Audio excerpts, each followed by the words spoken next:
उठो, कपड़े पहनो और दरवाज़ा बंद करो, मैं जा रहा हूँ। अर्जुन सिंघानिया का सर्द लहजा भांपते हुए वो ठिठक गई। क्या मतलब? मैं इस होटल में कैसे रहूँगी? तो किसने कहा है रहने को? जहाँ से आई थी वहीं वापस चली जाओ। ये रखो, तुम्हारी एक रात की कीमत। उसने कुछ नोट उसकी तरफ फेंके और नफ़रत से बोला तो आरोही का दिल फट गया। आप होश में तो हैं? शादी की है आपने मुझसे? पुअर लिटिल गर्ल, तुम्हें क्या लगता है मैं तुम जैसी मामूली लड़की से शादी करूँगा? इंतकाम था तुम मेरा। जाकर अपने पापा को मेरा नाम बताना, वो तुम्हें सब बता देंगे। वो उसे बिलखता छोड़कर चला गया।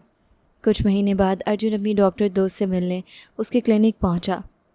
बधाई हो मिस आरोही, अल्ट्रासाउंड में बेटा है। शहर की रोशनियों और शोर को चीरते हुए गाड़ी में बैठा शख्स अपनी तीखी नज़रों को सड़क पर जमाए हुए था। शाम के साए गहरे होते जा रहे थे। एक नज़र उसने गाड़ी पर डाली और दोबारा सारी तवज्जो ड्राइविंग पर लगा दी। लेकिन सच तो ये था कि वो आगे उतना ध्यान नहीं दे रहा था जितना दिख रहा था। उसके अंदर मची हलचल उसे आने वाले वक्त की संगीनियों का एहसास दिला रही थी। शहर के नामो गिरामी होटल में उसका इंतज़ार करता हुआ वजूद न जाने कितनी बार उसे मैसेज कर चुका था और अपने आने का विश्वास दिलाते हुए अपनी वफादारी का सबूत दे रहा था। उस चेहरे का ख्याल जहन में आते ही न जाने क्यों एक अजीब सी मुस्कुराहट उसके होंठों को छू गई। आंखें और भी चमक उठी थीं, लेकिन अगले ही पल वो मुस्कुराहट हवा हो गई, क्योंकि उसके कानों में गूंजती चीखें उसे खुले दिल से मुस्कुराने नहीं दे सकती थीं। ये तुम्हारे किरदार की सज़ा है, ऐसी सज़ा जो तुम्हें तब तक भुगतनी है जब तक तुम मर नहीं जाती। दूर से किसी चिल्लाती हुई आवाज़ ने जैसे उस पर अपना कब्ज़ा जमा लिया था। धीरे धीरे उसकी आंखें लाल होती जा रही थीं। माथे की उभरती हुई नसें उसके अंदर की नफ़रत को और बढ़ा रही थीं। उसके हाव भाव और सख्त होते गए, तब तक जब तक उस आलीशान होटल के सामने उसने गाड़ी नहीं रोकी। दरवाज़ा खोलकर वो बाहर निकला और कुछ ही पल पहले के सारे तासुरात गायब हो गए। एक दिलकश सी मुस्कुराहट के साथ वो अंदर दाखिल हुआ। होटल का स्टाफ जैसे उसी का इंतज़ार कर रहा था। यहाँ पहले भी उसका आना जाना लगा रहता था, इसलिए बड़े जोश से उसका स्वागत हुआ। वो सीधा वहीं आया जो कमरा उसने बुक करवाया था। मैनेजर उसे कमरे तक छोड़ कर गया और ये सामान देने का एक तरीका था जो सिर्फ अर्जुन सिंघानिया के लिए ही था। कमरे का दरवाज़ा खोलकर वो अंदर गया और बेड पर बैठे हुए बेताब से वजूद ने जैसे होठों को कुचलते हुए सर उठाकर उसे देखा। एक बेहद हसीन मुस्कुराहट के साथ वो उसे देखता रह गया। खूबसूरत जोड़े में ब्यूटिशियन की महारत से किए गए मेकअप में वो इतनी सुंदर लग रही थी कि अर्जुन सिंघानिया का ठिठक जाना लाजमी था। कुछ ही देर पहले ब्यूटिशियन उसे तैयार करके चली गई थी और तब से वो बड़ी बेसब्री से अर्जुन सिंघानिया का इंतज़ार कर रही थी। अंदर की कश्मकश बढ़ती जा रही थी। हसीन आंखें डर और घबराहट से बड़ी होने लगी थीं, लेकिन इस वक्त इस खूबसूरत शख्स को अपने सामने देखकर दिल थम सा गया। होंठों पर एक हल्की सी मुस्कुराहट फैल गई और शर्म से लाल चेहरे को झुकाते हुए उसने अपनी मुस्कुराहट को छुपा लिया। हालांकि शाम का अंधेरा जैसे जैसे गहरा हो रहा था, उसे लगा था डर के मारे उसका दिल ही बंद हो जाएगा। ज़िंदगी में पहली बार उसने किसी मर्द पर भरोसा किया था और अगर वो उसे इस तरह बीच रास्ते में छोड़ जाता तो यकीनन ये बड़ी बुज़दिली होती। लेकिन उसके बाद जो सज़ा उसे भुगतनी पड़ती उसका अंदाज़ा लगाना भी नामुमकिन था। लेकिन सच्चाई ये थी कि वो उसे बीच रास्ते में छोड़ने के बजाय अब उसके सामने खड़ा था। नरमी से उसकी ठोड़ी को अपनी उंगलियों से छूते हुए वो उसके हसीन चेहरे को निहार रहा था। मुझे अंदाज़ा नहीं था कि तुम इतनी खूबसूरत हो। नशीले लहजे और भीगे हुए लफ्ज़ों ने आरोही के होंठों पर एक हल्की सी मुस्कुराहट फैला दी। उसकी मुस्कुराहट को चमकती हुई आंखों से देखता हुआ अर्जुन सिंघानिया जैसे उस पर फ़िदा हो रहा था। उसे नरमी से घुमाकर अपने गले से लगाते हुए वो उसके लंबे बालों को बिखेर रहा था। उनसे आती हुई महक अर्जुन सिंघानिया को पागल कर रही थी। उसकी हसीन आंखों से सरकती हुई अर्जुन की नज़रें उसके होंठों पर टिक गईं और फिर होंठों के बाद गले पर जमे हुए काले तिल ने उसे अपनी तरफ खींचा और उसे यूं खुद को देखता पाकर वो अच्छी खासी घबरा रही थी। दिल बुरी तरह धड़क रहा था और धड़कना भी चाहिए था। महबूब इस कदर बेवकूफ़ी से देख रहा हो तो भला कौन सा दिल है जो खुद को धड़कने से रोक पाए। सांसों का शोर तेज़ होता जा रहा था और उसने डर कर 2 कदम पीछे हटा लिए। मुझे डर लग रहा है, शादी कब होगी? उसके सवाल ने एक पल के लिए सामने वाले का मूड ख़राब किया, लेकिन फिर सर झटकते हुए वो नरमी से मुस्कुराया। कुछ ही देर में शादी हो जाएगी और फिर मुझे तुम्हारी ज़बान से ये नहीं सुनना पड़ेगा कि तुम्हें डर लग रहा है। 2 उंगलियों से उसकी गर्दन पर चिपके हुए बालों को हटाकर वो हल्का सा मुस्कुराया, जबकि उसकी बात का मतलब समझते हुए आरोही ने बमुश्किल मुस्कुराने की कोशिश की। शादी के बाद मुझे घर पहुंचा देंगे ना? उसने बड़ी बड़ी आंखों को खोलकर मासूमियत से पूछा, और जैसे वो पूरी तरह से उसकी बात को भूल गया। हालांकि तुम्हें ये पूछना चाहिए था कि शादी के बाद तुम मेरी शिद्दतों को बर्दाश्त कर पाओगी। वो काफ़ी देर नासमझी से उसे देखती रही। अर्जुन सिंघानिया ने उसे यहाँ सिर्फ इस शर्त पर बुलाया था कि वो शादी के बाद उसे वापस घर छोड़ देगा, लेकिन इस वक्त उसका यूं बेखौफ होना, बार बार उसके करीब आना और दीवानगी जाहिर करना आरोही के डर को बढ़ा रहा था। ये सिर्फ उसका डर था या अंधी मोहब्बत का सबूत, लेकिन इस वक्त ये सोचने की फुर्सत नहीं थी। कुछ ही देर के बाद दरवाजे पर दस्तक हुई। सारी तैयारियां उसकी तरफ से पूरी थी। वो भला आसानी से अपने इरादों की भनक किसी को लगने दे सकता था, इसलिए सब कुछ अपने हिसाब से सेट करते हुए यहाँ भी सिर्फ अपनी मर्जी चला रहा था। पंडित जी और एक लॉयर को अंदर आता हुआ देखकर वो जल्दी से चुनरी का कोना खींचते हुए वहीं बैठ गई। अर्जुन भी उसके बगल में बैठ गया। जब पंडित जी के इशारे पर शादी की रस्में शुरू हुई और मंगलसूत्र पहनाने की बारी आई तो आरोही की आंखें भीगने लगीं। हाथ बुरी तरह कांप रहे थे। आज वो एक रिश्ते के लिए अपने न जाने कितने रिश्तों को पीछे छोड़कर आई थी।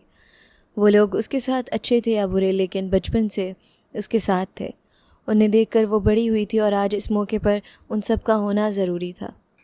उसने एक ऐसे शख्स पर विश्वास किया जो उससे मोहब्बत का दावा करता था, जो लोगों में अपनी अच्छी शख्सियत के लिए मशहूर था, और उसे पूरा विश्वास था कि उसके पापा उसका ये फ़ैसला भी स्वीकार कर लेंगे। जब उससे पूछा गया तो उसने रोते हुए हामी भर दी। कांपते हुए हाथों से मैरिज रजिस्टर पर साइन करने के बाद उसने अपनी ज़िंदगी के सारे हक उस शख्स के नाम कर दिए थे, जो कि अब उसकी ज़िंदगी का अकेला मालिक बन चुका था। कुछ ही देर के बाद पंडित जी और बाकी लोग अर्जुन सिंघानिया को बधाई देते हुए कमरे से निकल गए और वो बेसब्र होकर उसकी तरफ बढ़ी। चलिए मुझे घर छोड़ाइए अब। उसकी घबराहट का आलम यह था कि अभी तक उसके हाथों में कपकपाहट थी और अर्जुन ने कमर से थामकर उसे अपने करीब कर लिया। शादी की बधाई तो स्वीकार कर लो जान, घर भी छोड़ आऊँगा। वो उसके बेहद करीब खड़ी थी, इतना करीब कि दोनों की धड़कनों का शोर एक दूसरे के सीने में गूंज रहा था। दोनों की सांसों की महक एक दूसरे को बहका रही थी और अर्जुन के होंठ आहिस्ता आहिस्ता उसके होंठों से टकरा रहे थे। वो पूरी तरह से शर्म से लाल होते हुए उसके होंठों को देखती रह गई। अर्जुन ने नशीले लहजे में उसकी पुकार का जवाब देते हुए नरमी से अपने होंठ उसकी ठोड़ी पर रख दिए। शादी के बाद सबसे ज़रूरी होता है अपना पति, अपने पति को उसका पूरा हक देना, और अब ये तुम्हारा भी फ़र्ज़ बनता है। निडर अंदाज में आंख मारते हुए वो उसे और भी मुश्किल में डाल रहा था। उसने पलटकर अपनी यूनिफॉर्म को देखा। मैं कपड़े बदल लेती हूँ, फिर घर भी तो जाना है। घर में सब परेशान होंगे। दोनों के बीच तय तो यही हुआ था, लेकिन अब अर्जुन के इरादे बदल रहे थे। ऐसा नहीं हो सकता कि आज रात मेरे पास रुक जाओ, कल मैं खुद तुम्हें लेकर जाऊँगा। वैसे भी 3 दिनों के लिए मैंने ये सूट बुक करवाया है, तो यहाँ अपनी पत्नी के साथ बेस्ट टाइम तो स्पेंड कर ही सकता हूँ। उसने अपना हाथ अर्जुन के सीने पर रख दिया। पापा कभी भी ये मंजूर नहीं करेंगे। आप नहीं जानते हमारे घर में किसी लड़की का बिना बताए रात भर घर से बाहर रहना कितना बड़ा कलंक समझा जाता है। और उसने आगे बढ़ते हुए उसके होंठों पर अपनी उंगली रख दी। मैं ये भी जानता हूँ कि बिना माँ बाप की मर्ज़ी के किसी लड़की का भागकर शादी करना भी कलंक है। वो भी तो कर ली तुमने। और वो कितनी देर उसकी आंखों में देखती रह गई। वो ताना मार रहा था, वो समझ नहीं पाई, लेकिन कुछ था जिसका एहसास बेहद अजीब था। उसे गर्दन से दबोच कर अपने करीब करते हुए वो उसकी सांसों पर हावी हो गया, बिना उसकी मर्ज़ी जाने, बिना उसे प्यार से समेटे। और उसके जानलेवा स्पर्श पर वो डर के मारे सख्ती से उसकी शर्ट को मुट्ठियों में जकड़ चुकी थी।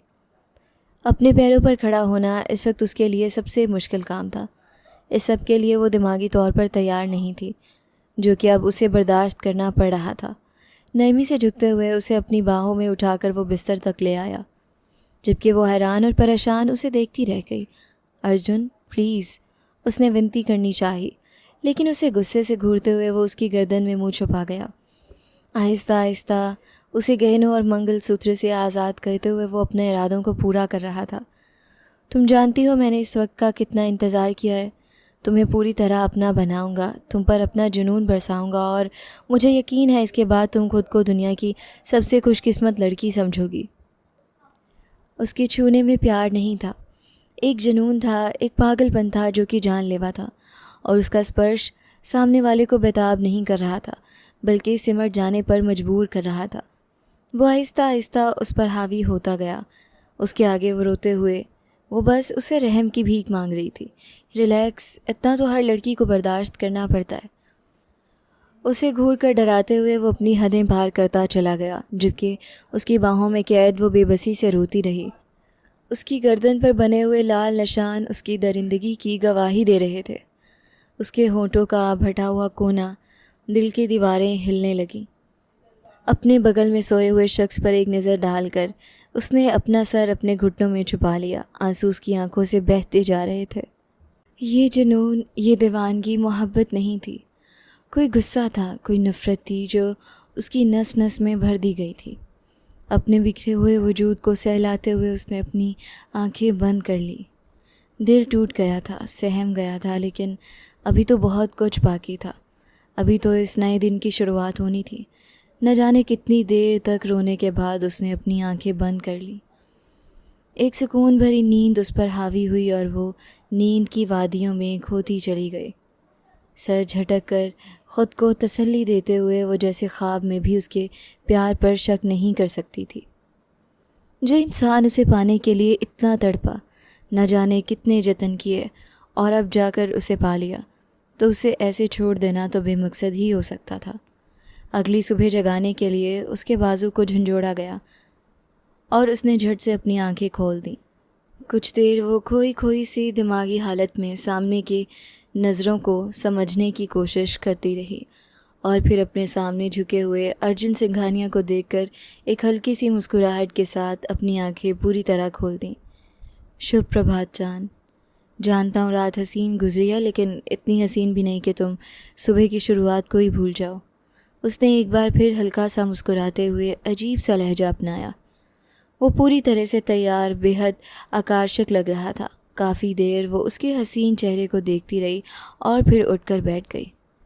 शुभ प्रभात, वो धीमी आवाज़ में बोली, और अर्जुन सिंघानिया ने उसका हाथ दबोचते हुए उसे बिस्तर से नीचे लाकर खड़ा कर दिया। मुझे लगता है हसीन रात का अंत हो चुका है, अब इस नशे से बाहर आ जाओ। वो हैरत से आंखें फाड़े उसे देखती रह गई। ये क्या तरीका है अर्जुन? इस बार उसकी आवाज़ में हल्की सी सख्ती थी, जबकि अर्जुन ने पलटकर उसे देखा और फिर एक जहरीली मुस्कुराहट दी। वो महंगे परफ्यूम की खुशबू में लिपटा हुआ शख्स इस पल उसे कोई अच्छा एहसास नहीं दिला रहा था। क्या मतलब है? अब तुम अर्जुन सिंघानिया से पूछोगी कि उसे तुम्हारे साथ बात करते हुए कौन सा लहजा और कौन सा तरीका अपनाना है। ये वो शख्स था जो बात करता तो आंखें जगमगाने लगती थीं, और अब ये वही शख्स था जो बात कर रहा था तो उसका दिल डर से कांप रहा था। एक अनजाना सा डर उसके अस्तित्व में उतरता चला गया। अर्जुन प्लीज़, आप मुझे डरा रहे हैं। इस बार उसकी आवाज़ लड़खड़ाई, आंखें नम होने लगीं और वो 2 कदम दूर हट गया। इसीलिए मैं यहाँ से जा रहा हूँ कि तुम्हें डर ना लगे। तुम भी अपना रास्ता नापो और निकलो यहाँ से। और वो विश्वास ही नहीं कर पाई। क्या मतलब है निकलो यहाँ से? आप मेरे साथ चलेंगे, मेरे परिवार वालों को बताएंगे हमारे विवाह के बारे में? उसके लहजे में हैरत के साथ साथ दुख भी था, डर भी, और ना जाने क्या कुछ जो वो इस वक्त समझने में नाकाम थी। तुम्हारे जिस्म पर, तुम्हारी गर्दन पर, यहाँ तक कि तुम्हारी आत्मा पर भी मैंने ऐसे निशान छोड़ दिए हैं कि तुम्हारे बताए बिना भी उन्हें पता चल जाएगा कि तुम्हारा ना सिर्फ किसी मर्द के साथ संबंध रहा है, बल्कि तुम रात भर उसके आगे अयाशी करती रही हो। उसका लहजा जहर से भी ज़्यादा कड़वा हो चुका था। वो बात नहीं कर रहा था बल्कि जहर उगल रहा था जो किसी को भी भस्म करने की ताकत रखता था। उसने दीवार का सहारा लेकर अपने कदमों को मजबूत रखना चाहा। आंसू उसकी आंखों से टूटकर बिखरने लगे। आप मजाक कर रहे हैं मेरे साथ? वो अभी भी किसी ख्वाब जैसी हालत में खड़ी थी, जैसे वो भी हंस देगा कि पागल इतनी भोली हो कि मजाक भी नहीं समझ पाती। लेकिन वो हंस नहीं रहा था। उसका चेहरा किसी चट्टान की तरह सख्त था, सख्त और संजीदा, जिस पर छाए हुए भाव इस खूबसूरत शख्स को पहली बार बदसूरत दिखा रहे थे। वो उसे ऐसे नहीं देखना चाहती थी। उसका अक्स आरोही के दिल पर कुछ और ही छपा था। ये ना ही कोई मजाक हो रहा है और ना ही तुम्हारे और मेरे बीच ऐसा रिश्ता है कि मैं तुमसे मजाक करता फिरूं। जाओ यहाँ से जहाँ तुम्हारा दिल चाहे। मेरा काम अब पूरा हो चुका है। वो बेरहमी की सारी हदें पार कर चुका था। खुद को भगवान समझने वाला शख्स उसकी किस्मत में लिख रखा था, जो कल तक दीवानों की तरह उसके पीछे भटकते हुए खुद को पागल दिखा रहा था, जो उसकी एक मेहरबानी ना मिलने पर खुद को मौत के मुंह में धकेलने को तैयार था, आज उस पर हावी होकर उसे अपने पैरों तले रौंद रहा था। मैं सोच भी नहीं सकती थी कि आप इतने घटिया होंगे। आप जैसी गिरी हुई सोच वाला शख्स मैंने अपनी ज़िंदगी में नहीं देखा। वो पूरी ताकत से चीखी, आंखें आग की तरह लाल हो रही थी। इससे पहले कि उसकी बात पूरी होती, अर्जुन का जन्नाटेदार थप्पड़ उसके गाल पर पड़ा और उसके होंठों के किनारे से खून बहता हुआ ठोड़ी तक आ गया। एक पल में उसका दिमाग सुन्न हो गया। वो ज़मीन पर गिरी और उसके सिसके निकल गई। ख़बरदार, अगर मेरे ख़िलाफ़ तुमने ज़बान भी खोलने की कोशिश की तो तुम जानती नहीं हो मैं तुम्हारा क्या हाल करूँगा। और रही बात औकात की, तो मैं तुम्हारे बाप से ज़्यादा घटिया नहीं निकला। जाकर अपने पापा को बताना कि तुम्हारी ज़िंदगी बर्बाद करने वाला अर्जुन सिंघानिया है। बाकी की कहानी वो तुम्हें खुद सुना देंगे। उसे कभी अंदाज़ा नहीं था कि वो नफ़रत में इतना अंधा हो जाएगा कि अच्छे बुरे की समझ ही खो देगा। वो कभी सोच भी नहीं सकती थी कि एक बेकसूर लड़की से बदला लेने के लिए वो इस हद तक चला जाएगा कि शादी जैसे पवित्र रिश्ते को मिट्टी में मिला देगा, कि प्यार को इस तरह जलील करेगा, उसके भोले चेहरे को एक पल में तबाह कर देगा, ताकि वो पूरी ज़िंदगी प्यार के नाम से भी डर जाए।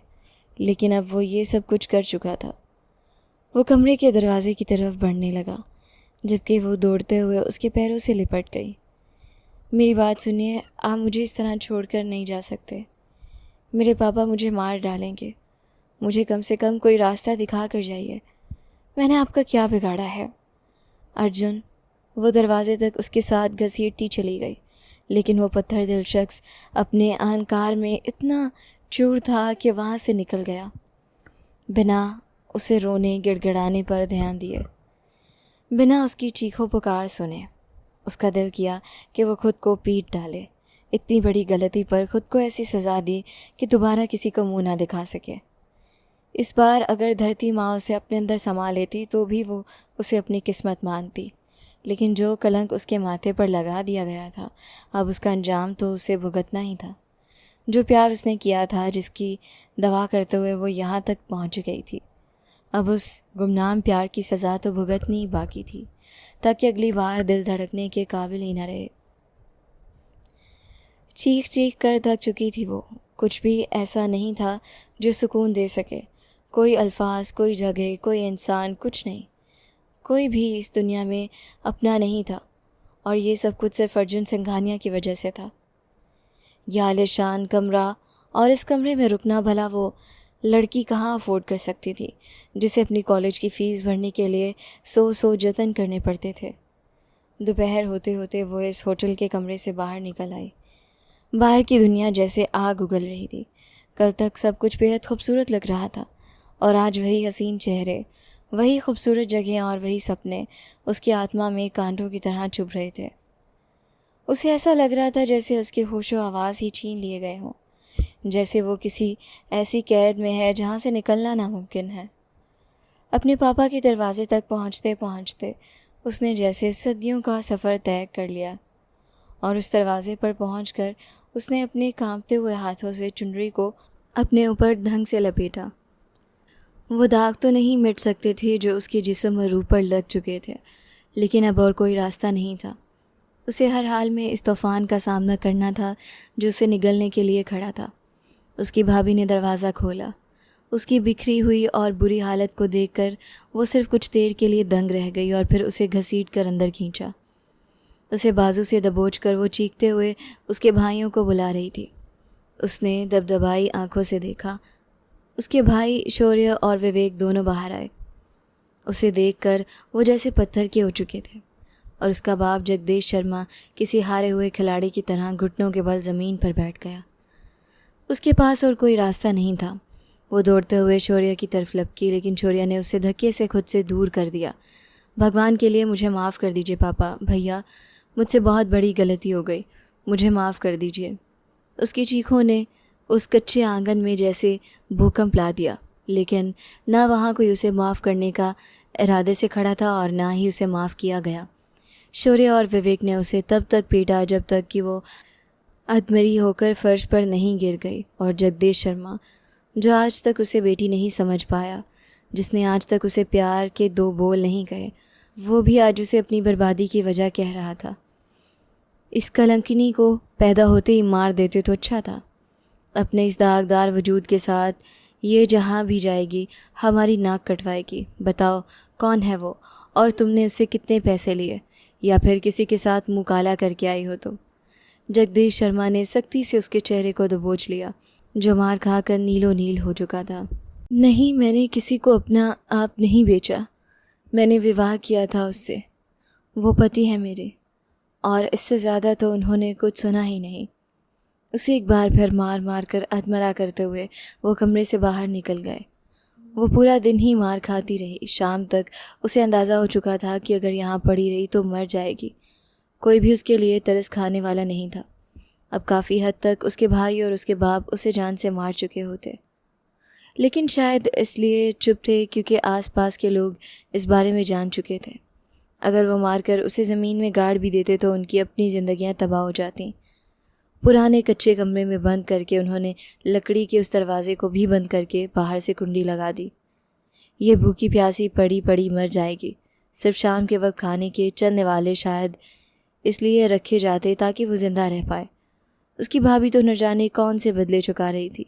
सच तो ये था कि वो उसे अपने भाई के लिए पहले ही मांग चुकी थी, जिसका रिश्ता आने पर आरोही ने झट से इनकार कर दिया था, क्योंकि उस वक्त वो अर्जुन सिंघानिया की मोहब्बत के नशे में थी। लेकिन अब जब वो अपनी असलियत दिखा चुका था तो वो सारे बदले गिन गिन कर उतारे जा रही थी जो कभी उन सब के ख्वाब रहे थे। ये दूसरी बार था जब सिर्फ अपनी जान बचाने के लिए वो वहाँ से भाग निकली। रात के इस पहर उस कच्चे दरवाजे की कुंडी खोलकर वो आंगन में आई। किसी को अंदाज़ा नहीं था कि वो इतना बड़ा कदम उठाएगी, क्योंकि सब ने यही समझा था कि उसके पास कोई और ठिकाना नहीं है। लेकिन वो अपने रिश्तेदारों को खूब जानती थी।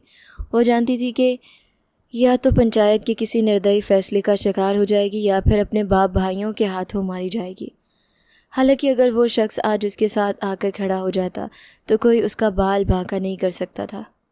वो वहाँ से सीधा उस कमरे में गई जहाँ उसका सामान रखा गया था, और वहीं उसका वो बंद मोबाइल पड़ा था जो उस रोज़ उसी अलमारी में रह गया था। यह अर्जुन सिंघानिया का दिलाया हुआ फ़ोन था, और शायद ये भी किस्मत का खेल था जो उस रोज़ गलती से वो वहीं रह गया। और अब उसे उठाने के बाद वो बाहर आई। शॉल को कंधों पर लपेट कर उसने वो अंगूठी भी उठा ली जो उसकी माँ ने उसे दी थी, एक आखिरी निशानी और अपने अधिकार के लिए उस शख्स के पास जाने का आखिरी रास्ता।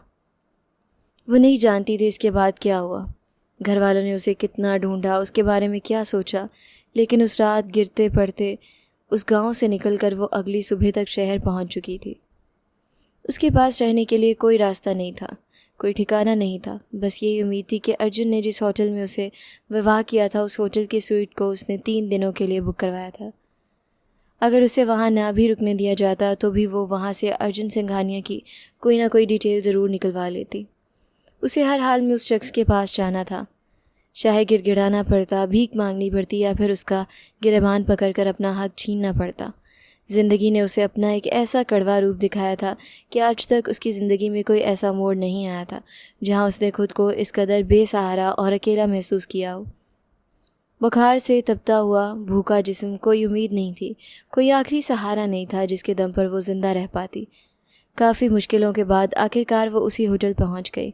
सबसे पहले वहां जाकर उसने स्टाफ से बात की। मैनेजर को बताया कि अर्जुन सिंघानिया उससे विवाह कर चुका है। उसके साथ वो उस कमरे में रात भर रही। वो उसका पति है, लेकिन अधेड़ उम्र के उस मैनेजर ने उसकी बात सुनने तक से इनकार कर दिया। देखिए, वो शहर के जाने माने बिजनेसमैन हैं। मैं उनके खिलाफ़ ऐसी कोई बात नहीं कर सकता जिससे मेरे होटल की रेप्यूटेशन ख़राब हो। हाँ, वो यहाँ आते जाते हैं। कभी भी उन्हें विदेश जाना हो तो सबसे पहले वो हमारे ही होटल में ठहरते हैं। मैं सच कह रही हूँ अंकल, भगवान की कसम, मैं झूठ नहीं बोल रही। मेरे पास और कोई सहारा नहीं है। मेरा किसी तरह अर्जुन सिंघानिया से संपर्क करवा दीजिए। हैरानी की बात यह थी कि वो शख्स उसे हर जगह से ब्लॉक कर चुका था। बुज़दिली की सारी हदें पार करके वो शख्स उसे अंधेरों में धकेल कर चला गया था और उसे इसका अंदाज़ा भी नहीं था। मैनेजर के सामने हाथ जोड़ते हुए वो इतनी मजबूर नज़र आ रही थी कि वो न जाने कितनी देर उसके चेहरे को देखता रहा। मैं सिर्फ इतना कर सकता हूँ कि आपको अर्जुन सिंघानिया की बहन के पास भेज दूँ, संजीवानी हॉस्पिटल में डॉक्टर अलीशा सिंघानिया। मैं इससे ज़्यादा उनके बारे में ना ही कुछ जानता हूँ और ना ही आपको कोई डिटेल दे सकता हूँ। यहाँ से भी कोई ख़ास उम्मीद नहीं मिली। वो चुपचाप वापस पलट आई और बाहर आकर होटल की सीढ़ियों पर बैठ गई। आते जाते लोगों को देखते हुए वो अपनी बर्बादी का तमाशा देख रही थी। हर इंसान अपनी ज़िंदगी में मस्त था, किसी को उसकी परवाह नहीं थी। अपनी तरफ से बरसों पुराना बदला उसने ब्याज समेत वापस ले लिया था। वो उसकी ज़िंदगी बर्बाद कर चुका था, एक ऐसी लड़की की ज़िंदगी बर्बाद कर चुका था जिसके बाप से उसके पुराने हिसाब किताब बाकी थे। आज से पूरे 6 महीने पहले उसने विदेश से भारत आने के बाद जगदीश शर्मा की छानबीन शुरू कर दी थी। वो इतना मामूली शख्स था कि अगर वो चाहता तो एक पल में उसे मसल कर रख देता, लेकिन उसकी इज्जत को मिट्टी में मिलाने और सारी ज़िंदगी उसे लोगों के सामने जलील करने के अलावा कोई और बेहतर रास्ता नहीं था। शहर की यूनिवर्सिटी में पढ़ने आने वाली उसकी बेटी के बारे में भी उसने पूरे 6 महीने पहले सारी डिटेल्स निकलवा ली थी। उस रोज़ उसे यूनिवर्सिटी के गेट पर उसने पहली बार देखा और एक पल के लिए थम सा गया। बिना किसी शक के वो बेहद मासूम और ख़ूबसूरत थी।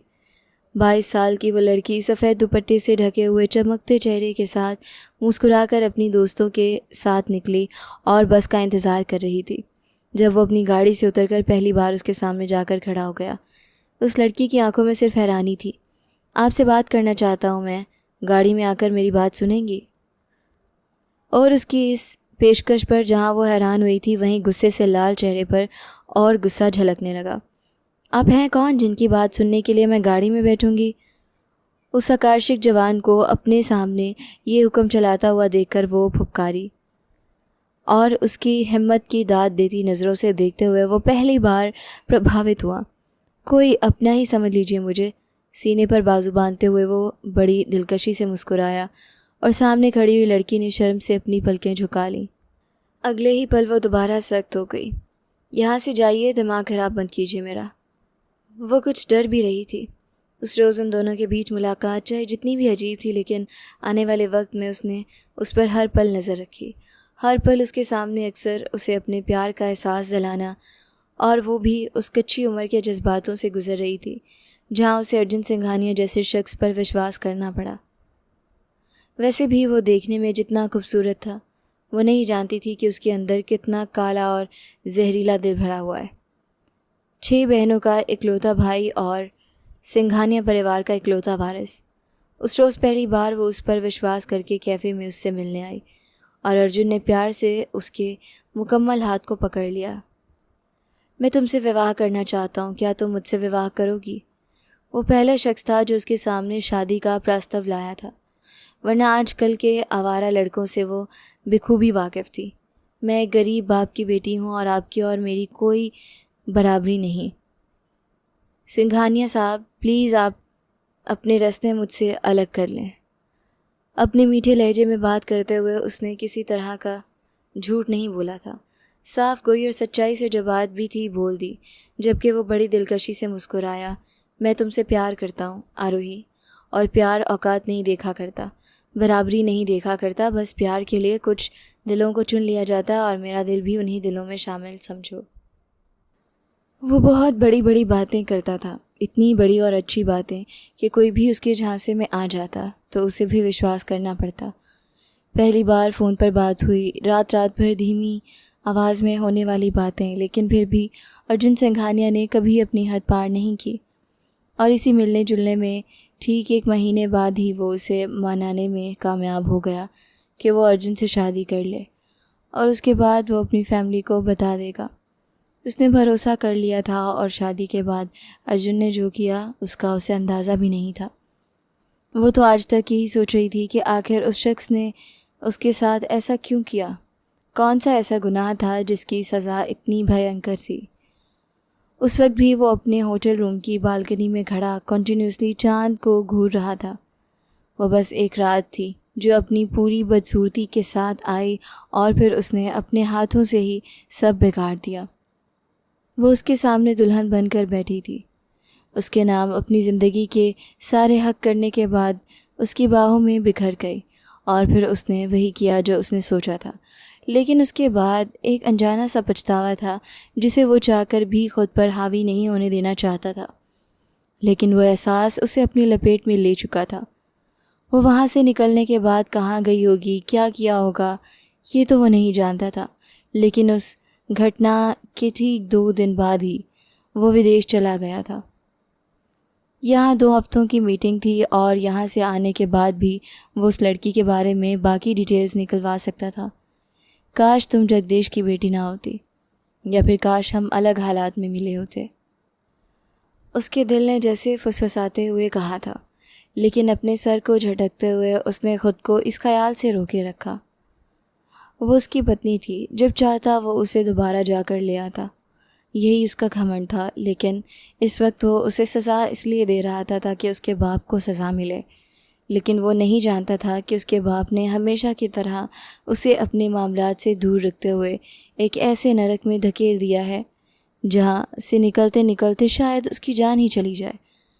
काफ़ी ढूंढ भाल के बाद वो डॉक्टर अलीशा सिंघानिया के सामने खड़ी थी। वो 30-32 साल की खूबसूरत और जवान डॉक्टर इस मासूम सी लड़की की बिखरी हुई हालत को बड़ी बारीकी से देख रही थी। उसने सर उठाकर डॉक्टर अलीशा को देखा। वो जो कुछ सोचकर आई थी, चाहने के बावजूद बोल नहीं पाई। मुझे यहाँ जॉब दे दीजिए प्लीज़, उसने गिड़गिड़ाते हुए कहा और डॉक्टर अलीशा ने हैरानी से उसे देखा। देखिए, मुझे अपने परिवार वालों के बारे में बताइए। इस तरह अकेले आना और जॉब मांगना, वो कुछ सोच विचार में लग रही थी। डॉक्टर साहिबा, मैं आपको यकीन दिलाती हूँ कि मैं एक इज़्ज़तदार लड़की हूँ और अपना काम पूरी मेहनत और लगन से करूँगी। आपको कभी शिकायत का मौका नहीं दूँगी। बस मुझे रहने के लिए एक ठिकाना दे दीजिए और जीने के लिए 2 वक्त का खाना। अलीशा हैरान हुई, लेकिन वो एक औरत थी, किसी भी लड़की को इस तरह बेसहारा नहीं छोड़ सकती थी। इसलिए उन्होंने उसे अपने पास रख लिया। उसके पास मोबाइल था। मोबाइल में अर्जुन सिंघानिया की चैट्स और वो सारे सबूत थे जिन्हें दिखाकर वो यकीन दिला सकती थी। लेकिन अब उसके दिल में डर बैठ चुका था। औरत जब ठोकरें खाती है और उसका साथ देने वाला कोई नहीं होता तो वो ख़ुद को कमज़ोर समझने लगती है। एक पल ऐसा आता है जब वो ख़ुद को बिल्कुल अकेला समझते हुए खामोश हो जाती है। अब भी सिर्फ़ और सिर्फ उसे ये डर था कि अर्जुन सिंघानिया उसे किसी भी वक्त धुतकार सकता है, जो अब तक उसे ढूंढते हुए यहाँ तक नहीं पहुँच पाया था। वो ना ही इस विवाह को मानेगा और ना ही उसे अपनी पत्नी का दर्जा देगा, बल्कि एक और कलंक उसके नाम लिख दिया जाएगा। वो डॉक्टर अलीशा के पास इज़्ज़त से रहने लगी, लेकिन साथ ही साथ उसे शिद्दत से इंतज़ार था उस दिन का जब वो सबके सामने उस घटिया शख्स की पोल खोल देगी। प्यार था उसे अर्जुन सिंघानिया से, इतना प्यार कि अगर इजहार करने को कहा जाता तो शायद नामुमकिन होता। लेकिन अब नफ़रत भी इस कदर ज़्यादा थी कि वो उसका नाम तक नहीं सुनना पसंद करती थी। अलीशा को अगले 1-2 हफ्तों में ही पता चल गया कि वो हद से ज़्यादा खामोश और शरीफ लड़की है, जो मेहनत से अपना काम करती है और फिर चुपचाप आराम करने चली जाती है। उसे किसी की ज़िंदगी से कोई मतलब नहीं था। उसका मुरझाया हुआ चेहरा और आंखों के नीचे काले घेरे इस बात का सबूत थे कि वो किसी गहरे दर्द से गुज़र चुकी है। कितनी बार डॉक्टर अलीशा ने पूछ भी लिया। वो एक नर्म दिल महिला थी, एक गायनेकोलॉजिस्ट। उनकी शादी हार्ट सर्जन डॉक्टर सिद्धार्थ से हो चुकी थी और वो अर्जुन सिंघानिया की बड़ी बहन थी, बड़ी और सौतेली बहन। लेकिन उसने हर बार ही ना करते हुए बात को छुपाया। लेकिन शायद भगवान को कुछ और ही मंजूर था। उस रोज़ कॉरिडोर में वो चक्कर खाकर गिरी तो एक पल के लिए सब घबरा गए। बंद आंखों के साथ वो हॉस्पिटल के बेड पर पड़ी थी जब डॉक्टर अलीशा ने उसके कुछ टेस्ट किए और उन टेस्ट की रिपोर्ट देखकर वो भी दंग रह गई। एक बेहद शरीफ कम उम्र लड़की जिसके हिसाब से उसका कोई नहीं था, वो लड़की इतना बड़ा खेल खेल रही थी, वो भी उनकी नाक के नीचे। इस बात ने डॉक्टर अलीशा को बहुत गुस्से में भर दिया। मुझे बताओ, कौन हो तुम और तुम्हारा क्या धंधा है? सख्त लहजे में पहली बार वो उस लड़की से बात कर रही थी जो कि पीले चेहरे के साथ अपनी नम पलकें झुकाए बैठी रह गई। उसके हाथ बुरी तरह कांप रहे थे। मैं तुमसे कुछ पूछ रही हूँ आरोही, उन्होंने दोबारा पूछा। उसने सर उठाकर डॉक्टर अलीशा को देखा। मैं एक शरीफ लड़की हूँ, मेरा कोई गलत धंधा नहीं है। उनकी बात का मतलब समझते हुए उसने फ़ौरन ही अपनी सफाई पेश करनी चाहिए, जबकि डॉक्टर अलीशा ने रिपोर्ट्स उसके सामने रख दी। तुम प्रेग्नेंट हो, बिना शादी के माँ बनने वाली हो, और तुम कहती हो कि तुम शरीफ हो। ऐसी शराफत पर लानत है। उनका गुस्सा किसी तरह कम नहीं हो रहा था और सामने पड़ी रिपोर्ट्स को देखकर वो अपनी आंखें फाड़े सुन बैठी रह गई। ये भला कैसे मुमकिन था? किस तरह भगवान ने उसे इतनी बड़ी सज़ा दे दी? ठीक है, सज़ा उसका हक बनती थी, लेकिन इस तरह? अपने चेहरे को हाथों में छुपाए वो फूट फूट कर रो दी। उसकी अपनी कोई जगह नहीं थी और फिर इस बच्चे को लेकर वो कहाँ जाती? डॉक्टर अलीशा परेशान होकर उसे देखती रह गई और फिर आगे बढ़ते हुए नरमी से उसके कंधे पर हाथ रखा। क्या तुम शादीशुदा हो? अगर तुम किसी मुसीबत में हो तो तुम मुझ पर विश्वास कर सकती हो। वो अपना कीमती वक्त सिर्फ उसके लिए निकाल रही थी, सिर्फ उस लड़की पर। ये बच्चा अर्जुन सिंघानिया का है, आपका भाई अर्जुन सिंघानिया का। उसके इस खुलासे पर डॉक्टर अलीशा उछलते हुए कुर्सी से उठी। कितनी देर तक वो कुछ बोलने के काबिल ही नहीं रही। जब उसने सर उठाकर उनकी तरफ देखा, मैं झूठ नहीं बोल रही, मैं आपके भाई अर्जुन सिंघानिया की पत्नी हूँ और ये बच्चा भी उन्हीं का है। ये कोई छोटी बात नहीं थी जो उसके मुंह से निकली थी, बहुत बड़ी बात थी। वो शहर का जाना माना नाम था और सामने खड़ी काबिल डॉक्टर का भाई। वो भला इतनी आसानी से यह बात कैसे मान सकती थी? अपनी ज़ुबान बंद करो, तुम जानती हो तुम क्या कह रही हो। गुस्से से डॉक्टर अलीशा का चेहरा लाल हो गया, लेकिन अपनी कांपती हुई टांगों के बावजूद वो इस बार हिम्मत करके खड़ी हो गई। मुझे चाहे 10 लोगों के सामने भी ले जाकर मुझसे पूछ लें, तब भी मैं यही कहूँगी कि मैं अर्जुन सिंघानिया की पत्नी हूँ। ग्रैंड होटल में आज से 1 महीना पहले हमारा विवाह हुआ था और विवाह के बाद एक रात मुझे अपने पास रखकर आपके भाई ने मुझसे जान छुड़ाई और मुझे बताया कि वो मुझे किसी बदले की वजह से अपना चुके थे। अब मैं अपने रास्ते चली जाऊँ। आंसू उसकी आंखों से लगातार बह रहे थे। लड़खड़ाते हुए आवाज़ में वो जो कुछ बता रही थी सिर्फ सच था। सच्चाई उसके चेहरे से साफ झलक रही थी और डॉक्टर अलीशा को ऐसा लग रहा था कि जैसे कोई पहाड़ टूट पड़ा हो, जिसके बाद वो सांस तक नहीं ले पाएंगी। इसके बाद मेरे भाइयों और मेरे बाप ने मुझे अपनाने से इनकार कर दिया। मुझे कमरे में बंद कर दिया ताकि वो मेरी जान ले सकें, ताकि वो मुझे भूखा प्यासा रखने के बाद मुझसे छुटकारा पा सकें। लेकिन अपनी जान बचाती हुई मैं दोबारा वापस होटल तक पहुंच गई ताकि मैं आपके भाई के पैरों में गिर जाऊं, सिर्फ इसलिए कि वो मुझे अपना लें। लेकिन मैं नहीं जानती थी कि वो शख्स इतना नीच निकलेगा। इस बार वो थक कर दोबारा कुर्सी पर बैठ गई। कहने सुनने को कुछ बाकी नहीं रहा था। वो जानती थी कि सामने बैठी हुई लड़की इस बात से वाकिफ़ है कि वो अर्जुन सिंघानिया की बहन है। तुम्हारे पास कोई सबूत है इस बात का? अलीशा ने उसका चेहरा देखते हुए सख्ती से कहा और उसने मोबाइल उठाकर अलीशा के सामने रख दिया। इसमें सारी चैट्स मौजूद हैं, अर्जुन सिंघानिया के साथ मेरी कुछ तस्वीरें भी, जो खुशकिस्मती से मैंने उनसे छुपा कर बना ली थी। मेरे पास मैरिज सर्टिफिकेट नहीं है, लेकिन अगर आपको फिर भी विश्वास नहीं है तो मेरे पेट में पल रहे बच्चे का DNA टेस्ट करवा लीजिए। माँ की दूसरी शादी को भी उन्होंने सिर्फ इसलिए मंजूर किया था क्योंकि उन्हें एक भाई चाहिए था। 4 बहनों का इकलौता भाई जब पैदा हुआ तो उसे लगा था चाहे सौतेला ही सही, लेकिन फिर भी एक सहारा मिल गया, एक मजबूत सहारा जो साथ खड़ा होगा तो उन्हें कोई मुश्किल नहीं होगी। इसके बाद उनके पापा को दोबारा 2 जुड़वा बेटियों का आशीर्वाद मिला और इस तरह वो 6 बहनों का इकलौता भाई बन गया, जिसने आज तक कभी भी सौतेलापन महसूस नहीं करवाया था, जो बहनों से बेहद प्यार करता था, जो उनका गुरूर था। उसकी शख्सियत ऐसी थी कि कोई भी उस पर फ़िदा होने को तैयार हो जाता, लेकिन सामने बैठी हुई लड़की इतनी मासूम थी कि उसे देखकर नहीं लग रहा था कि वो कभी कुछ चल कर उसके पास गई होगी, जिसकी ज़िंदगी इतनी बर्बाद हो चुकी थी कि उसके पास रोने गिड़गिड़ाने के अलावा कुछ बचा ही नहीं था। 6 महीने के अंदर अंदर ही वो विदेश से वापस आ गया, लेकिन उस लड़की को ढूंढने के लिए उसने आसमान ज़मीन एक कर दिए। वो उससे मिलना तो दूर की बात, उसकी झलक तक नहीं देख पाया। आसपास के लोगों ने उसे बताया कि उसके भाइयों और बाप ने उसे मार डाला है, और तब उसने जगदीश शर्मा को कॉलर पकड़ लिया था। कहाँ है तुम्हारी बेटी, मुझे बताओ। इस बार भी वो उसे तुम्हारी बेटी कहकर ही बुला रहा था। मर चुकी है वो, जगदीश ने साफ शब्दों में उसे बता दिया, और वो सुन रह गया था। ऐसा कैसे हो सकता है कि वो लड़की मर जाए? उसने जगदीश से बदला लेने के लिए उसकी ज़िंदगी बर्बाद की थी, इसलिए नहीं कि वो मर जाए। हालांकि ये उसे समझना चाहिए था कि मर तो वो उसी रोज़ गई थी जिस रोज़ अर्जुन सिंघानिया ने उसे धुतकारते हुए उसका इम्तिहान लिया। उसका सारा प्यार और भरोसा उसके मुंह पर दे मारा था। उसी रोज़ वो मर चुकी थी। इलाके के हर इंसान ने उसे यही बताया था कि वो मर चुकी है, क्योंकि उसके भाग जाने के बाद उसके भाइयों और बाप ने यही अफवाह फैला दी थी। इज़्ज़त बचाने के लिए वो और क्या करते? बस लोगों से यही कहते कि हमारी बला से वो मर जाए, हम उसके बारे में कुछ नहीं जानते। जबकि लोगों को अपना सोचना यही था कि उसके बाप और भाइयों ने उसे मार कर कहीं दफना दिया है, तभी दोबारा उसका कोई पता नहीं चला। जबकि दूसरी तरफ वो उसे पछतावों की आग में छोड़कर जाने कहाँ चली गई थी।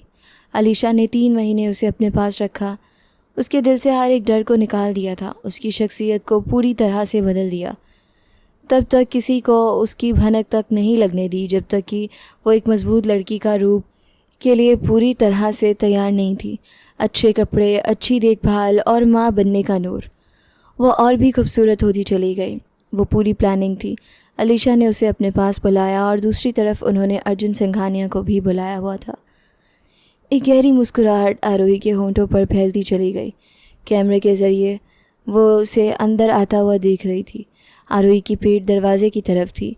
जब अर्जुन दरवाजे के करीब पहुंचा, तब अलीशा ने बड़ी समझदारी और एक डॉक्टर वाली मुस्कुराहट से आरोही की तरफ देखा। बधाई हो मिस आरोही, अल्ट्रासाउंड में बेटा है, आपकी प्रेगनेंसी बिल्कुल ठीक चल रही है, बस आपको अपना बहुत सारा ख्याल रखना है। अर्जुन तब तक अंदर आ चुका था। उसने अपने सामने बैठी हुई लड़की की तरफ इतना ध्यान नहीं दिया, लेकिन वो अलीशा को बात करते हुए सुन चुका था।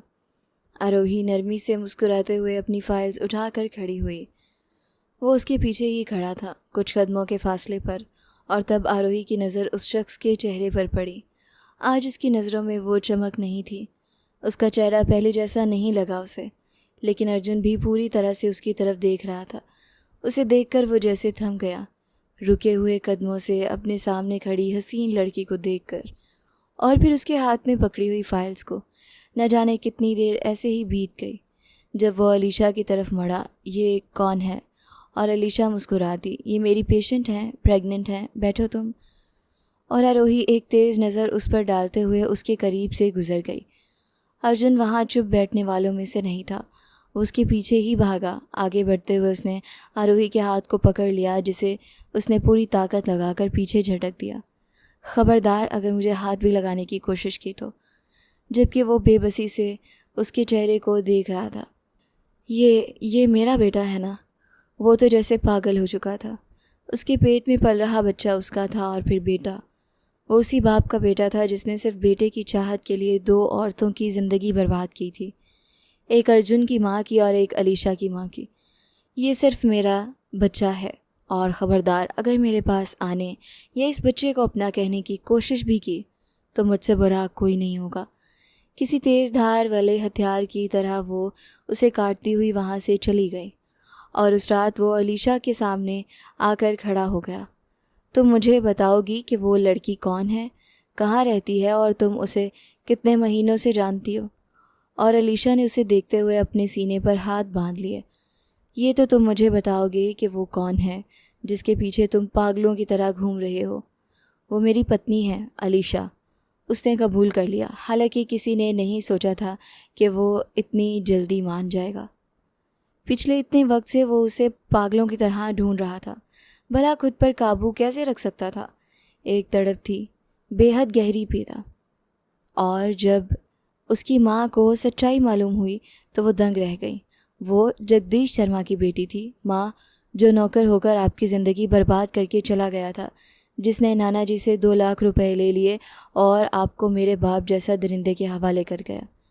ऐसा ही हुआ था आज से इतने साल पहले। शारदा देवी जो कि हवेली की बेटी थी, उन्हें जगदीश नाम के हवेली के नौकर से प्यार हो गया था। और जब ये प्यार हद से बढ़ गया तब शारदा देवी के पिता को इसके बारे में मालूम हो गया। उस वक्त जगदीश शर्मा के सामने उन्होंने 2 लाख रुपए रखे और कहा कि मेरी बेटी का पीछा छोड़ दो, और वो पैसे उठाकर हमेशा के लिए वहाँ से गायब हो गया था। सिर्फ उस गलती की सज़ा के रूप में उन्हें देवराज सिंघानिया की दूसरी पत्नी बना दिया गया, जहाँ उन्हें सारी ज़िंदगी अपमान सहना पड़ा। और उसी बात का बदला लेने के लिए उसने वो कदम उठाया था जिसके बाद अब बर्बादी उसकी किस्मत बन चुकी थी। वो दिन रात उसके दरवाजे पर गया, लेकिन वो इतनी पत्थर दिल हो चुकी थी कि दरवाज़ा खोलकर अर्जुन सिंघानिया की शक्ल तक नहीं देखना चाहती थी। उस रोज़ भी वो अपने चेकअप के लिए हॉस्पिटल आई और अर्जुन सिंघानिया ने उसे ज़बरदस्ती उठा लिया। वो सिर्फ उससे बात करना चाहता था। वो उसे अपने फ्लैट पर ले आया और उसके पैरों में बैठ गया। मैंने मान लिया, मुझसे गलती हुई है। देखो, मैंने तुम्हें थप्पड़ मारा था, ठीक है, मुझे ऐसा नहीं करना चाहिए था। अगर तुम भी चाहो तो मुझे थप्पड़ मार सकती हो, लेकिन सब कुछ भूल जाओ। और आरोही ने एक जन्नाटेदार थप्पड़ उसके गाल पर जड़ दिया। ज़िंदगी में पहली बार किसी ने अर्जुन सिंघानिया पर हाथ उठाया था। एक नहीं, ऐसे हज़ारों थप्पड़ भी तुम्हारे मुंह पर मारूं, फिर भी मैं तुम्हारे जितना नहीं गिर सकती अर्जुन सिंघानिया। वो उसका कॉलर पकड़ते हुए किसी शेरनी की तरह धाड़ी थी। अब इस अहंकारी और आकर्षक शख्स के लिए उसके दिल में प्यार की एक बूंद भी नहीं थी। अलीशा को मालूम हो चुका था कि उसे उठाने वाला अर्जुन सिंघानिया है, इसलिए उसने पूरे घर वालों को बता दिया और साथ ही साथ ये भी कह दिया कि अगर वो उसे आज़ाद नहीं करेगा तो वो पुलिस का सहारा लेगी। शाम तक का वक्त था उसके पास और शाम तक उसे आरोही को हर हाल में मनाना था। मुझसे प्यार का खेल खेला, मुझसे विवाह किया, उसके बाद मेरा अपमान करके मुझे बेसहारा छोड़ दिया, और अब माफ़ी मांगने आए हो। हर बार माफ़ी नहीं मिला करती, कुछ गलतियों की सज़ा भुगतनी पड़ती है सिंघानिया साहब, और तुम्हारी सज़ा यही है कि तुम सारी ज़िंदगी तड़पते रहो। वो पूरी ताकत से चीख रही थी। आज उसे अर्जुन सिंघानिया का डर नहीं था। आज वो अपना फ़ैसला करने के लिए आज़ाद थे। चाहे वो उसे जान से मार देता, लेकिन उसके सामने वो घुटने टेकने वालों में से नहीं थी। मैं तुम्हारे बिना ज़िंदा नहीं रह सकता। मैंने तुमसे प्यार किया था, लेकिन उस प्यार को बदले की आग में झोंक दिया। वो आज वैसे ही बेबस हो रहा था जैसे कुछ महीने पहले वो उसके सामने बेबस खड़ी थी। अलीशा ने पुलिस को कंप्लेंट कर दी। प्रेग्नेंट लड़की जिसे पहले वो शादी का झांसा दे चुका था, अब उसे टॉर्चर करने के लिए किडनैप कर लिया गया था। मैं थूकती हूँ तुम्हारे ऐसे प्यार पर। वो उसे दोनों बाहों से पकड़ते हुए दबोचकर अपने सीने से लगा गया। मैं तुमसे इतना प्यार करता हूँ कि तुम्हारे ज़ख्मों पर मरहम बनकर लग जाऊँगा। सिर्फ एक बार मुझ पर भरोसा करके तो देखो। घुटनों के बल बैठते हुए वो बिल्कुल उसके कदमों में गिरा हुआ था। आज वो लड़की उसके साथ वही सलूक कर रही थी कल तक जिसकी इज्जत वो पैरों तले रोंता आया था। ठीक है, मैं विश्वास कर लेती हूँ। अगले 2 घंटों के अंदर अंदर आप इस शहर में मौजूद अपनी दोनों फैक्ट्रीज़ मेरे नाम कर दीजिए। आपके बच्चे के पैदा होने के बाद मैं ये उसके नाम कर दूँगी, ये वादा रहा मेरा। अपने सीने पर बाजू बांधते हुए वो उसकी आंखों में देखकर शर्त रख रही थी। आज उसमें इतनी हिम्मत आ चुकी थी कि वो अर्जुन सिंघानिया के सामने बैठकर शर्तें रख रही थी। ठीक है, मैं वही करूँगा जो तुम कहोगी, लेकिन इसके बाद तुम्हें मेरे हक़ में बयान देना होगा। अगर पुलिस मुझे पकड़ भी लेती है तो तुम हर हाल में अलीशा को गलत साबित करोगी। वो उसे 2 घंटे का वक्त दे चुकी थी और 2 घंटों के अंदर अंदर न जाने उसने किस किस के आगे हाथ जोड़े, किस किस को फ़ोन करके मनाया, और आखिरकार 2 घंटों के अंदर पेपर्स तैयार हो चुके थे। याद रखना, अगर तुमने मेरे खिलाफ़ जाने की कोशिश की या मुझे बीच रास्ते में छोड़ा तो मैं तुम्हें कभी डाइवोर्स नहीं दूंगा। सारी ज़िंदगी मेरे नाम का मंगलसूत्र पहने बैठी रहोगी तुम। उसे एक नज़र देखकर धमकी देते हुए उसने पेन उठाकर पेपर पर साइन कर दिए थे। शहर में मौजूद दोनों फैक्ट्रीज़ तुम्हारे नाम हो चुकी हैं। अब तो कहो कि तुमने मुझे माफ़ कर दिया। अब तो कहो कि तुम मेरे साथ रहने के लिए तैयार हो। और वो खामोशी से सर झुका गई। सामने खड़े शख्स ने उसे थाम कर अपने गले से लगा लिया। I love you very much. उसके माथे और गालों पर जगह जगह अपने होंठ रखते हुए वो अपने प्यार का इजहार कर रहा था। सच्चाई भी यही थी कि वो उससे प्यार करता था, लेकिन उस प्यार को बदले की आग में झोंक कर जितना उस लड़की को तड़पाया था उतना वो खुद भी तड़प चुका था। मुझे हवेली ले चलिए। उसके इस हुक्म पर वो गाड़ी निकालता हुआ उसे अपने साथ हवेली लेकर आया। रास्ते भर वो उसे प्यारी बातें करता आया, जबकि वो बिल्कुल खामोश बैठी थी। कभी कभी उसकी किसी बात पर बमुश्किल मुस्कुरा देती। दिल अभी तक नहीं मान रहा था। भला इतना आसान था किसी पर विश्वास कर लेना, अपने सारे दुखों को भुला देना, जो दर्द सहे हैं उन्हें मिटा देना हरगिज़ आसान नहीं था। वो हवेली में दाखिल हुए तो देवराज सिंघानिया अपने बेटे की तरफ लपके। तुम्हें अंदाज़ा भी है कि तुम्हारे इस कदम ने कितनी मुसीबतें खड़ी कर दी हैं। तुम्हारे खिलाफ बातें हो रही हैं, पुलिस तुम्हें ढूंढ रही है, तुम पागल हो चुके हो अर्जुन। उन्होंने इसके पीछे खड़ी लड़की पर एक नज़र डालते हुए उसे झंझोड़ते हुए कहा था। मैं पागल नहीं हूँ पापा, मैं इसे साथ लेकर आया हूँ। ये मेरी पत्नी है, मेरे बच्चे की माँ। अब से ये हमारे साथ ही रहेगी। अब सब कुछ ठीक हो जाएगा, विश्वास कीजिए। और साथ ही साथ उसका हाथ पकड़कर उसे अपने साथ खड़ा कर लिया। घर में सब लोग मौजूद थे, सब लोग तमाशा देख रहे थे। अलीशा ने आगे बढ़कर नरमी से उसके हाथों को पकड़ा। वो खामोशी से देर तक अलीशा की आंखों में देखती रही और फिर उसने हाथ छुड़वा लिए। उनके घर पहुंचते ही पुलिस वहां आ चुकी थी, क्योंकि ये खबर फैल चुकी थी कि उसने अपनी प्रेग्नेंट पत्नी को किडनैप करके टॉर्चर किया है और उस पर एफआईआर दर्ज करवाने वाली भी अलीशा ही थी। इसलिए पुलिस का आना लाजमी था। इंस्पेक्टर साहब, आप चाहें तो मेरी पत्नी से पूछ सकते हैं। ये सिर्फ एक गलत फहमी थी। मैं और मेरी पत्नी बहुत खुश हैं और एक साथ रहना चाहते हैं। वो पूरे कॉन्फिडेंस से बात कर रहा था जब इंस्पेक्टर ने आरोही की तरफ देखा। क्या सिंघानिया साहब ठीक कह रहे हैं? आप अपनी मर्ज़ी से अपने पति के साथ थी? अलीशा बड़ी बेसब्री से उसके चेहरे को देख रही थी। उसने एक हल्की सी मुस्कुराहट के साथ सर उठाया। जी नहीं, इन्होंने मेरी मर्ज़ी के बिना मुझे फ्लैट ले जाकर इस बात पर मजबूर करना चाहा कि मैं अपना बयान बदल दूँ। अर्जुन दंग रह गया। उसने बड़ी मजबूती से उसके खिलाफ बयान दिया था। ना सिर्फ बयान दिया बल्कि पुलिस के सामने इस बात को भी कबूल कर लिया कि उससे विवाह करने के बाद वो उसे छोड़कर जा चुका था। ऐसे लोग कभी नहीं सुधरते। जो आपको एक बार धोखा दे सकता है, उससे दूसरी बार क्या उम्मीद रखें? अपनी और अपने बच्चे की ज़िंदगी को संवारने के लिए वो पहले ही चल चुकी थी। जो कुछ भी था अर्जुन सिंघानिया के वारिस के ही पास जाना था। उसे कोई पछतावा नहीं था, कुछ भी नहीं। बस उसने मुस्कुराते हुए अर्जुन सिंघानिया की तरफ देखा। अब अगले पेपर पर साइन करने के लिए तैयार हो जाओ सिंघानिया साहब। डाइवोर्स का पेपर। आज उसका बदला पूरा हो चुका था। जो कुछ उसने सहा अब उस शख्स को भी सहना था। अब वो कभी भी कमज़ोर पड़ने वालों में से नहीं थी। अलीशा ने मुस्कुराते हुए उसे गले लगा लिया।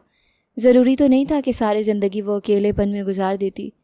कोई तो ऐसा भगवान ने बनाया होगा जो उसकी ज़िंदगी संवार देता, जिसकी सच्ची मोहब्बत में सिमट कर वो एक बार फिर नई ज़िंदगी जीने लगती।